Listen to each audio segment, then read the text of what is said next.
one is USA ID and the food that they're throwing out. Another, in my opinion, is the horrific flooding that's going on in Texas, that is still going on in Texas, where they don't have the response. They don't have the team in place. There are cuts that were made through emergency services. Then let's forget about the fact that the government there, the local government, the state government, needs, regulations and needs democratic president aid to the states that could have been helpful in a warning system. This is the fact that, FEMA wasn't even ready or up to the jobs for this. And this is all because of previous Democratic administrations. They didn't want to do, they don't believe in anything, any of the government programs, everything should be banned.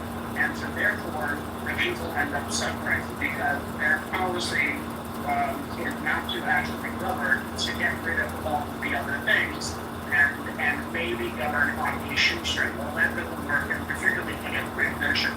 But this is not new to the Trump administration. You could argue that in 9/11, when Bush took office, months before 9/11 happened, he scrapped the laws of security during that Clinton did, and it was the Clinton thing. And they ignored a lot of the, things and intelligence briefings that were going on, or, Bin Laden and 9/11 disaster. They threw that out the window, and then look what happened. That's the proud of it. So this is consistent with Republicans take over. They see what the previous administration is doing. They scrap everything. They want to turn it into, my God, Democrats are so bad.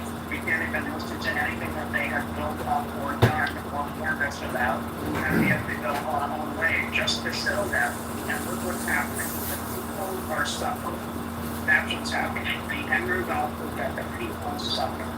And it's inhumane and it's inconsistent with what their party does. Yeah, thanks, Scotty. This is a disaster, an ongoing disaster, and I'm seeing it here in West Africa firsthand, the problems that it's causing, and it certainly is not making our reputation, and it's damaging our reputation. And at the end of the day, the idea of signing a contract in the United States is completely pointless. Because it doesn't mean anything. Treaties mean nothing for the United States. I think the rest of the world does. But the rest of the world understands that you can't trust the United States anymore. That they lie and they cheat. They for at least for the time that we have Donald Trump, it's a land of cheaters and liars. And that's the way it's perceived.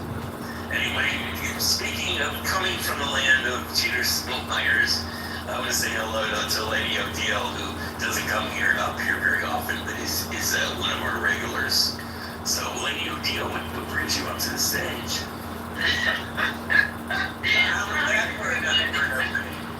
The land of cheaters. Wow. Well, I am in the land of the how to put it, the traffic. I'm right now just heading along here in the epitome of the LA traffic. Better than Los Angeles. Nobody does that better, so that goes above the cheaters. So, but I was curious. I had a question because there was an article that caught my eye the other day of Elizabeth Warren talking about if tariffs are a cover for price gouging. And I wanted to ask if there's been any discussion. Everybody's left you, Princess. You're the only one left. Everybody came to get the dopamine off. It was chatting like a bunch of birds in a tree. But she wants the FTC to do a little check and see, what's going on exactly, and is that a possibility? And I hadn't heard that. I'm a huge fan of Elizabeth Warren. She's my hero. And I get where she's going with it because, basically what they do is they add the tariffs and then people get used to paying 20% more. And then they get rid of the tariffs and then they don't get rid of the price increase. They never get rid of the price increase. So it does. There's a logic in what she's saying. I'm sure they're doing that.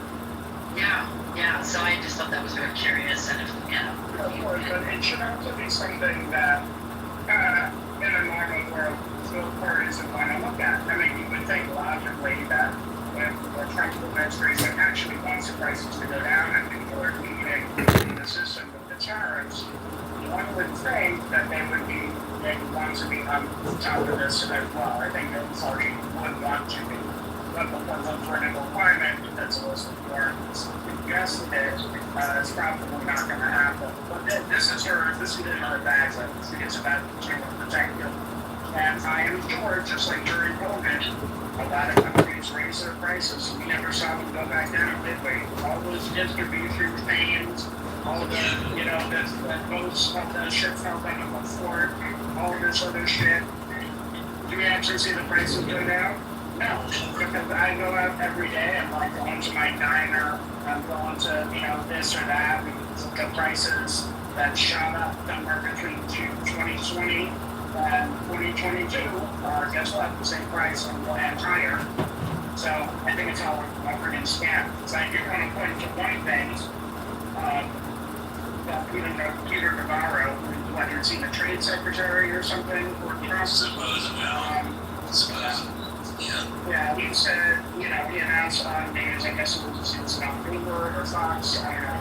He said, as of July 1st, our country had brought in $106 billion in tariff revenue, and we're just getting started. And Chris Hayes posted an explanation. Chris Hayes said, in another way, we raised taxes $106 billion on Americans. Because that's what it is. The tariff hits, the pricing is passed down to the consumer. So they're continuing to do that. What I'm excited for, and my hope is that if Democrats went back in charge again, they can now promise, or at least because it can't reinvent, hey, we're going to get rid of most of these tariffs, and guess what? Watch the prices go down by X amount, and we're going to keep the company honest about that. So if we lower the tariffs and the prices are coming down, going after the companies that don't do us. I think it would be a good thing to actually go out like, hey, we're going to make shit 20% cheap. Even if it's a fucking lie, look at where we are. We're in this, atmosphere where people are crying all the time and making shit up and hyperbole and all that. Why not say, hey, we're going to get rid of the tariffs and things are going to be cheaper because this got fucked up. Oh, by the way, we're going to go back to Obama including our tax rates for the wealthy. And we're going to be able to expand Medicaid for people so that they can get health care again and all of that stuff. And these are things that actually people can latch onto and be like, oh, this party is going to be doing this. Okay, that's a vision I can get with, instead of being like, hey, Trump is bad, Trump is bad, Trump is bad. Yeah, we get Trump is bad. What's the vision? You want to get on our train? Because we're going over here with this vision. And that's what I hope the Democrats do. And I think the tariff could be a big part of it. No, that's an excellent point, Scotty. I 100% agree. Yeah, that does work. All right, we are into closing comments, pearls of wisdom. We got the last 30 minutes. Thank you, Lady O'Deal. Good to see you up here. Good to see you. Great to see you, Lady O'Deal. Yeah. Someday I'll get back to Los Angeles. So, because I miss the traffic. No, not really. All right, let's go to David. David Jacobson has been sitting up there in the corner for a while. Awfully quiet. Yeah, well, don't put baby in the corner. Nobody does. It's amazing. It's amazing to me to see further headlines come out about how Texas is shooting itself in the foot by rejecting, aid from Democrats to put in warning signals and infrastructure that would have saved lives. And just to see the political winds just blow right over. Nothing to see here. Let's just, focus on the sadness. It's just a hall pass for them to keep being bad at government and being partisans. And I just hate the fact that the partisanship is the cause of all these innocent people for not having any protection from what we have civilization that can think through these things and apply science and technology, but it just seems so wasteful. Then it's extended with this food waste, like literally incinerating food that could have fed hungry people. But, you know, the cruelty is taking the headlines. The separating families. Maybe it's not going to taking the headlines, but it's certainly stealing the emotional momentum. It's just tough. It's hard to see because it's just not really even covered down here. Yeah, the way that people would open their eyes. I'll change my PTR. I found an image. I'll put a link to it. It's a pretty interesting document from J.P. Morgan. 20 years of insights. This is kind of like what rich people read every year to see what the market's going to look like. And so it's essentially a log of history of what the private bank kind of individuals have been looking at in the way that they look at the world. I'll change my PTR because one of the last images is of a MAGA alchemist trying to fuck with government. And let me get that picture up there. You guys can maybe comment in the chat about how ridiculous even J.P. Morgan is calling out MAGA for its cult-like behavior. Yeah. No, I agree with you.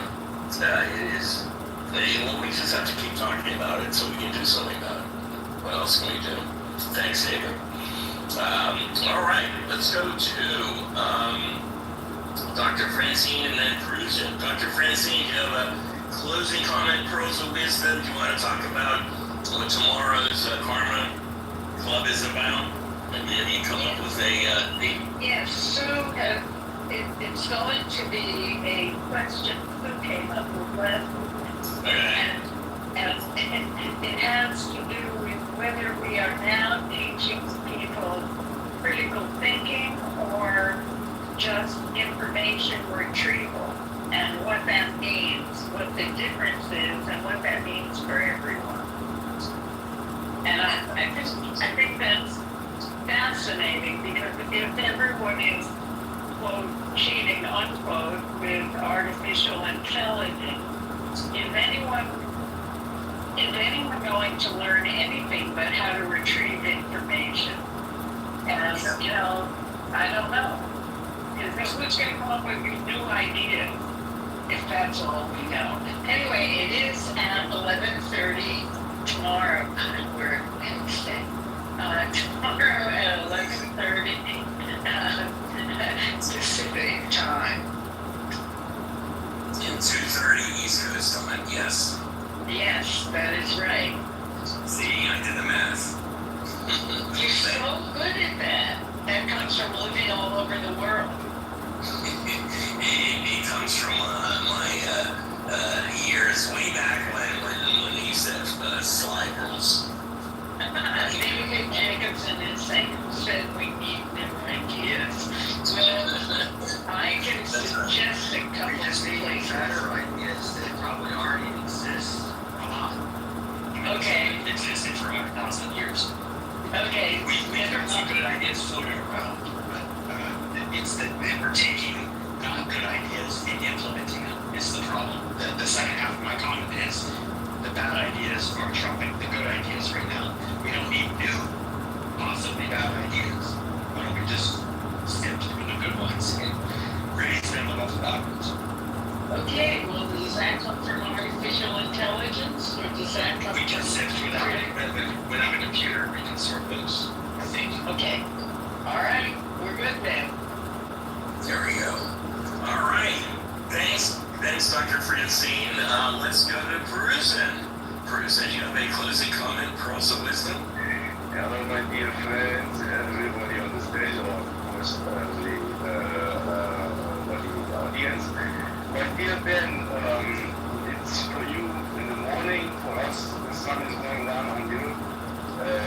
It's raining. I'm sitting in my garden.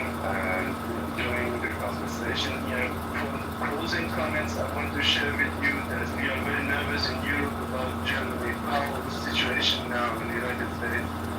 I think the stock markets in Europe are nervous about the situation. We are getting used to, tariff situations, economical differences,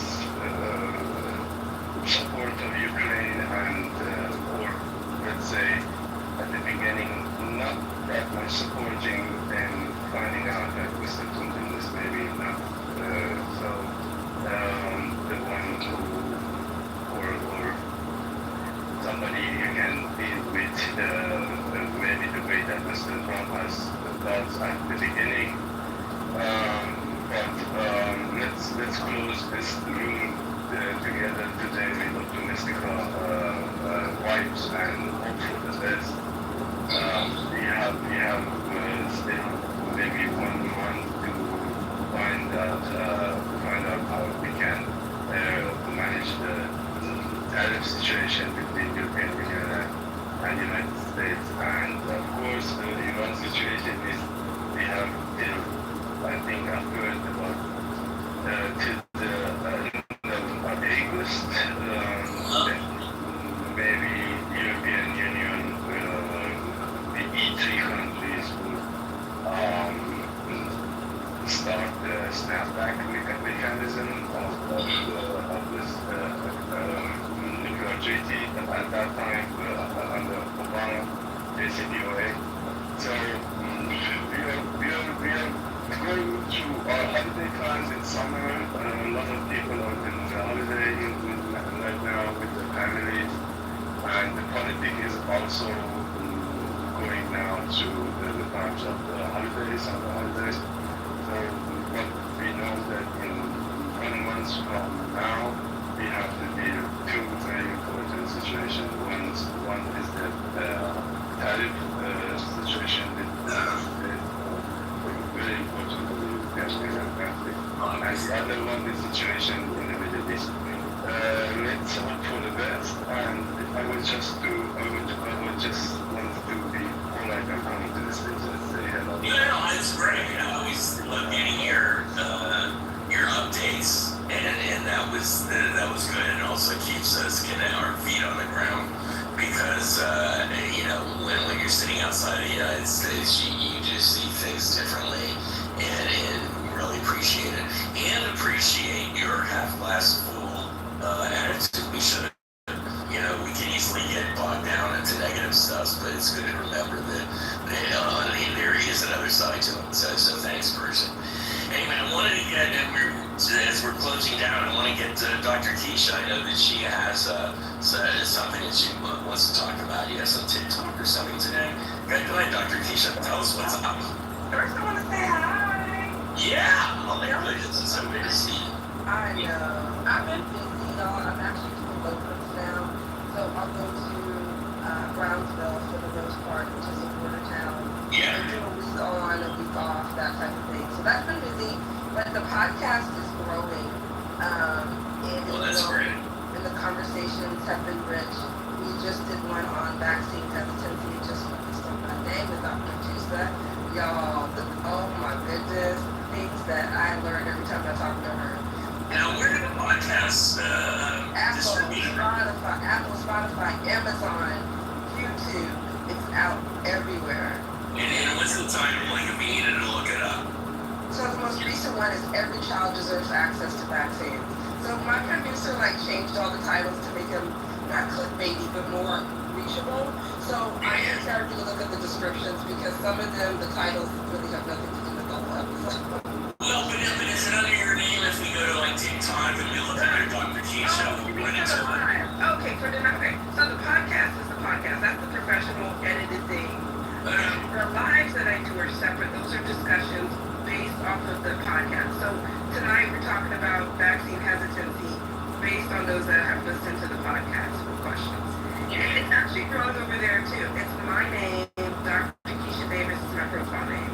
And Steve Crone was over there on Monday, y'all. We broke down the RSK, so a positive. I love it. Go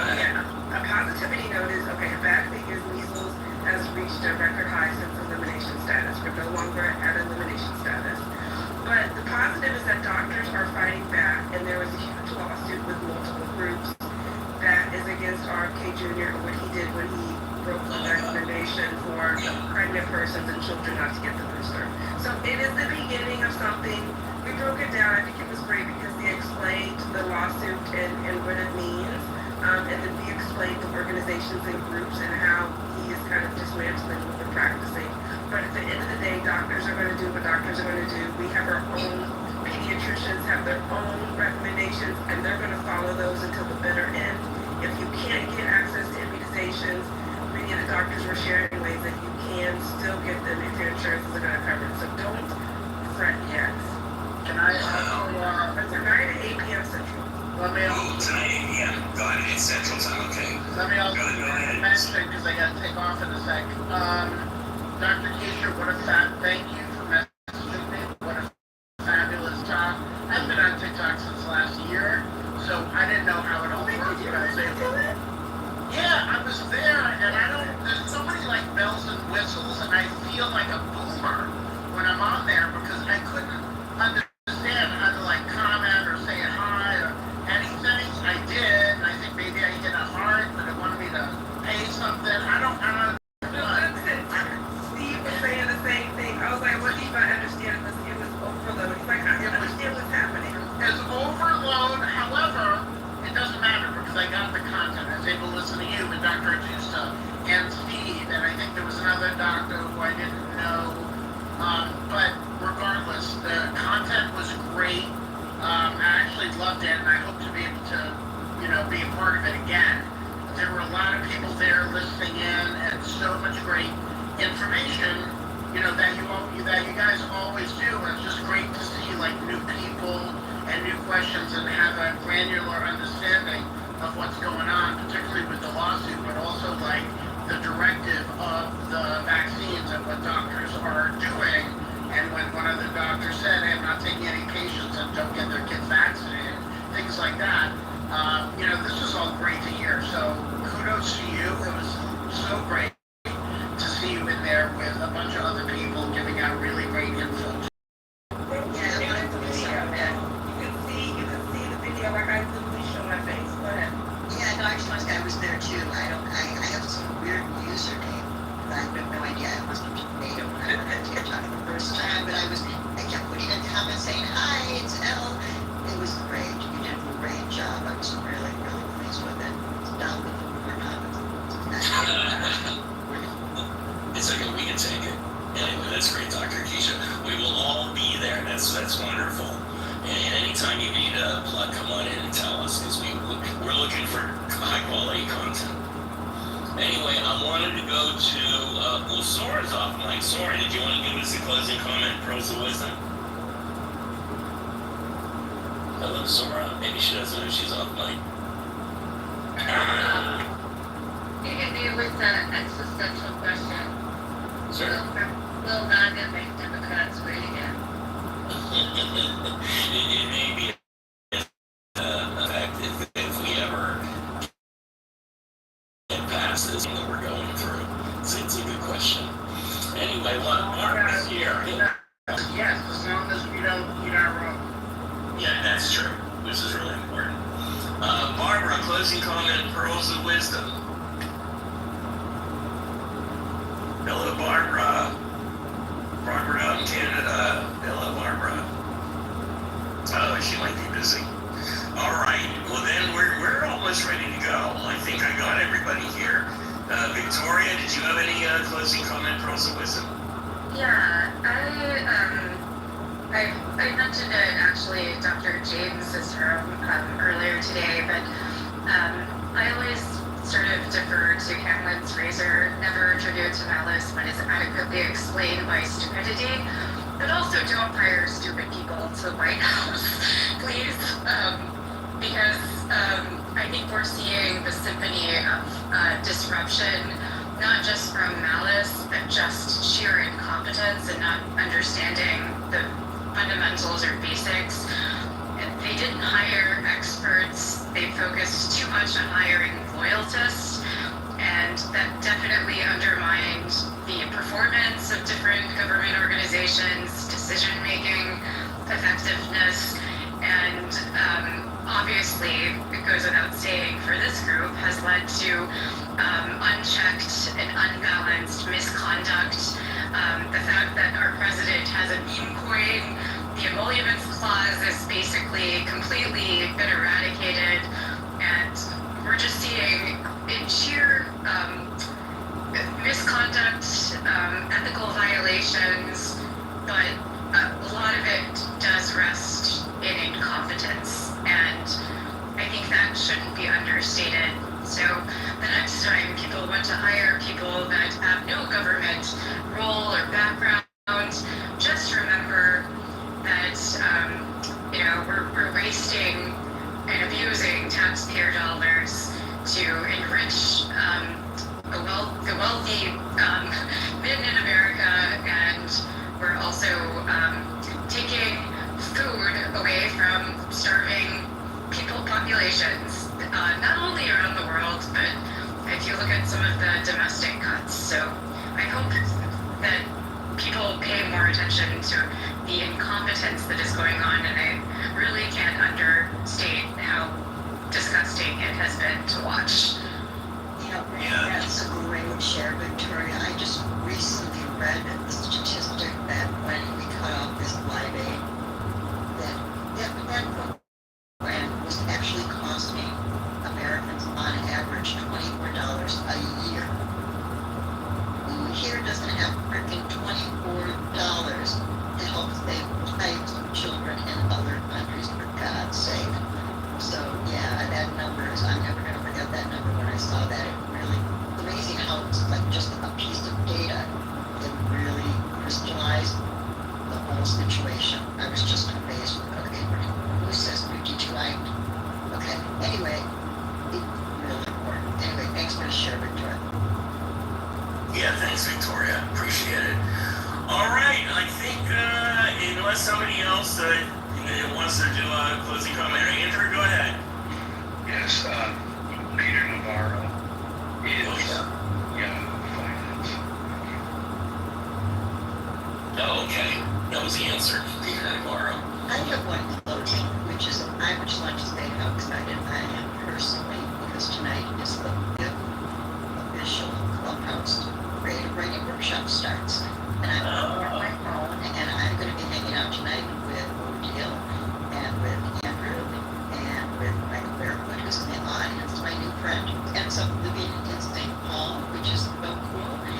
And one other person you guys don't know. So this was an experiment, and we are now going into year 2+, and the 5th group on Clubhouse. So I'm very excited for that tonight. So I won't be there tonight, Dr. Keisha, but we'll be making our own magic.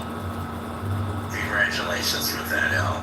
And put any links in the chat so that we know where to go. I will. We'll be opening registrations for September. I made a decision to go ahead and open it for September, so I will share that information another day. Great. All right. I think we hit it. We'll close up a little early. So, Rick, you are the caboose. So, tell us what's some inspiration for the rest of the day. Rick, Mr. Oxnard, there you go. Yeah, I guess that was just got back from our walk. I don't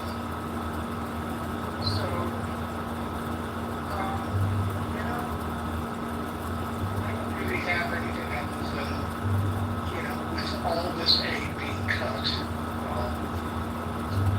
both internationally and here, organizations need our help desperately.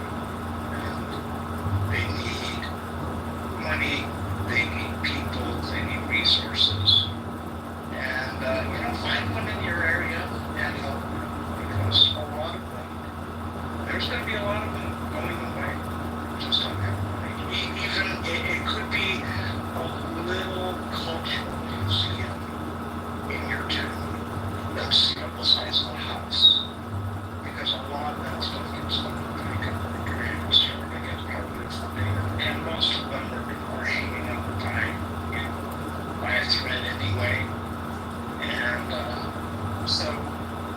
that's part of our job.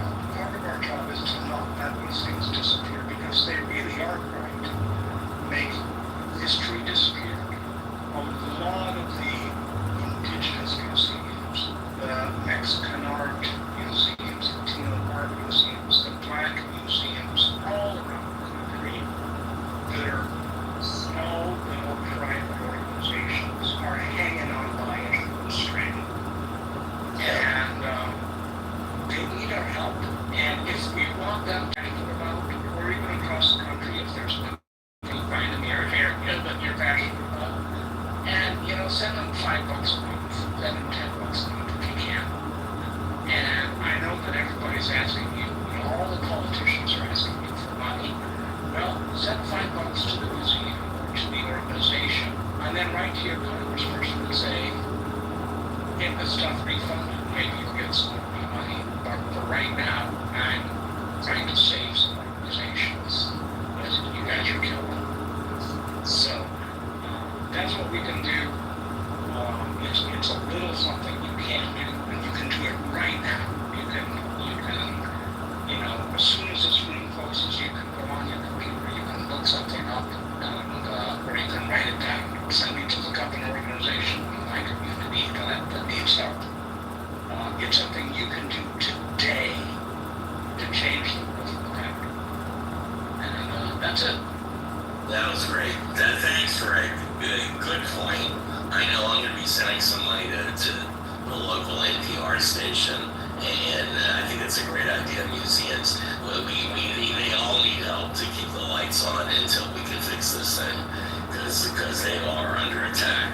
Anyway, I want to thank everybody, all my wonderful people here up on the stage, and the mods, and the people down in the audience. We're going to be playing a song here in a second, so if you want to go up and down the chat room and pick up those links and copy them down, this is your chance. Or if you want to do a little after talk, go ahead and participate there. We will be back tomorrow, same time, same station, and have a great rest of Wednesday.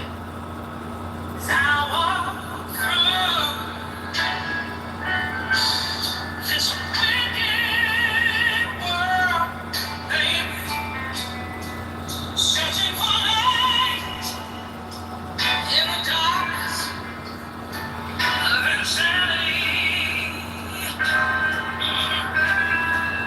I ask myself, I said, it's all for blood.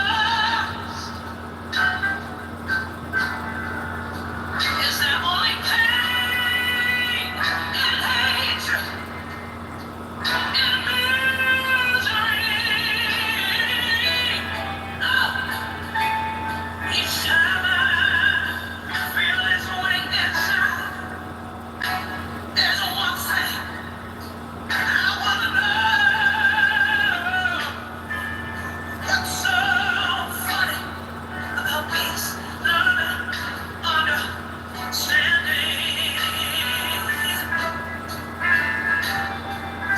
What's so funny about peace, love, and understanding?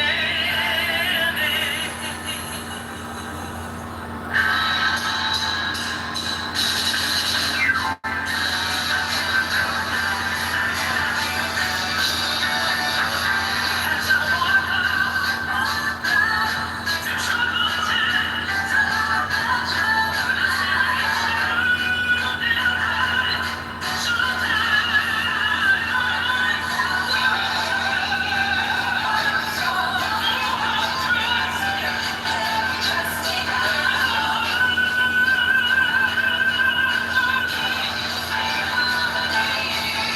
each time I feel this way inside, it just makes me wanna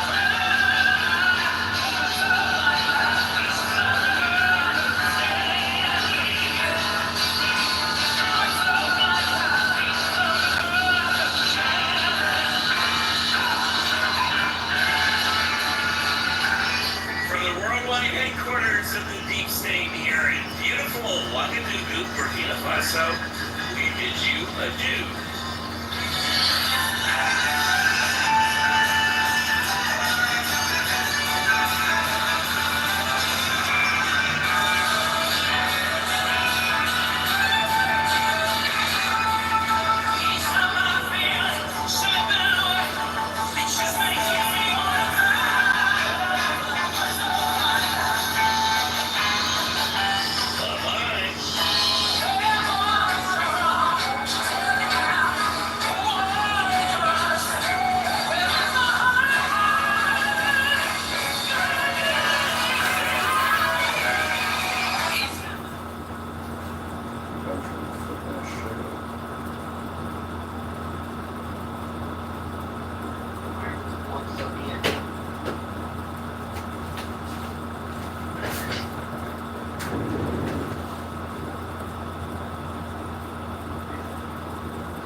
Robert put the IQ test on his PTI. Get my IQ test. That's my IQ test. Ain't the president's. Well, I thought you were just telling us where to go. Oh yeah. Well, that's my results. Yeah, thank you. Yeah, that's my results. And then that was it. I got into the top. Yeah, then I got into the top 7%. And I ain't that smart. That's awesome.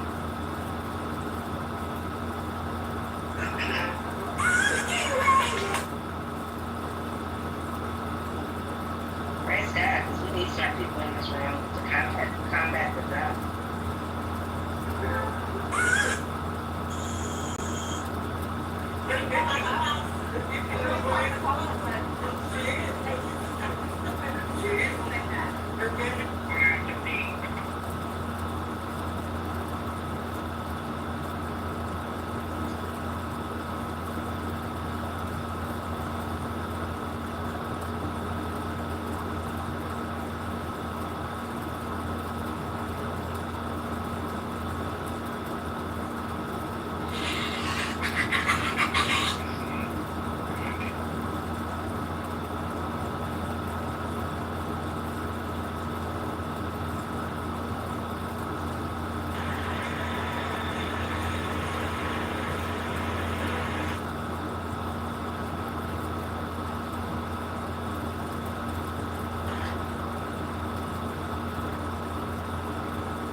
Every other tweet, I mean, well, you know, true social now, so you're not on X like that no more.